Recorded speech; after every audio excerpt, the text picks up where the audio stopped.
ce matin, depuis hier soir, d'apprendre des allégations qui sont affirmées par un organe, par un média de la place, Sabari FM pour ne pas les nommer, d'une certaine usurpation de leurs locaux par des agents qui se réclament de la RPT et qui auraient emporté des serveurs.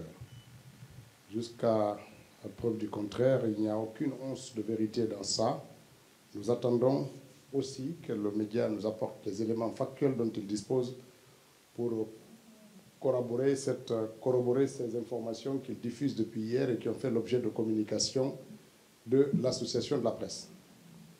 Cependant, en créant les médias, les responsables se sont engagés à respecter une certaine déontologie, à respecter, d'agir dans le respect de la liberté de la presse avec des comportements responsables. Tout média, qu'il soit une radio, une télévision, un site internet, qui, avec des propos qui sont de nature à saper l'unité nationale, à attiser la haine communautaire, à soulever les uns contre les autres pour conduire à des drames dans notre pays, nous n'hésiterons pas à fermer le média et à en assumer toutes les responsabilités. L'exercice du métier de la presse s'accompagne d'une responsabilité. Que les directeurs de radio soient informés, que les responsables des sites internet soient informés. Nous sommes, dans ce gouvernement de transition, engagés à respecter la liberté de la presse, mais une presse responsable. Tous les propos qui soient de nature à pousser les ethnies les unes contre les autres, à attiser les tensions politiques et sociales dans le pays, tous les médias-là subiront les conséquences de la loi.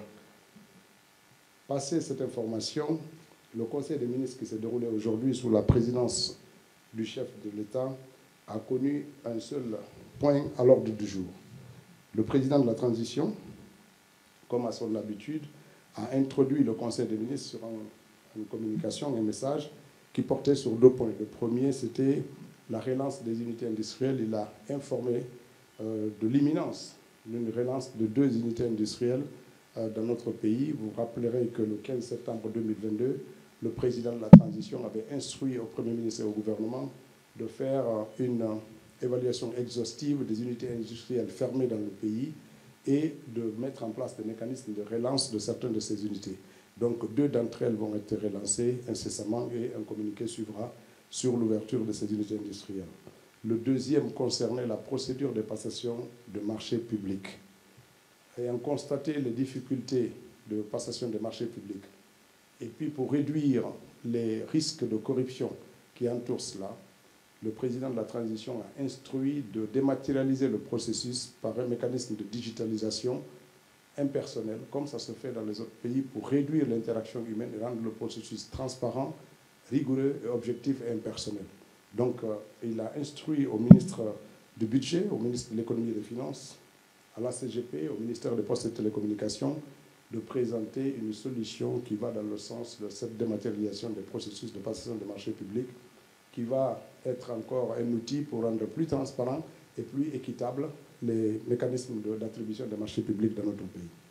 Puis, à la suite de cette communication du chef de l'État, le Premier ministre a pris la parole. Il a instruit le ministre de la Justice, celui du ministère de l'Administration du Territoire, le secrétaire général du gouvernement, à suivre les débats d'orientation constitutionnelle et en faire le point régulièrement au gouvernement pour qu'au cas échéant, on puisse apporter notre contribution.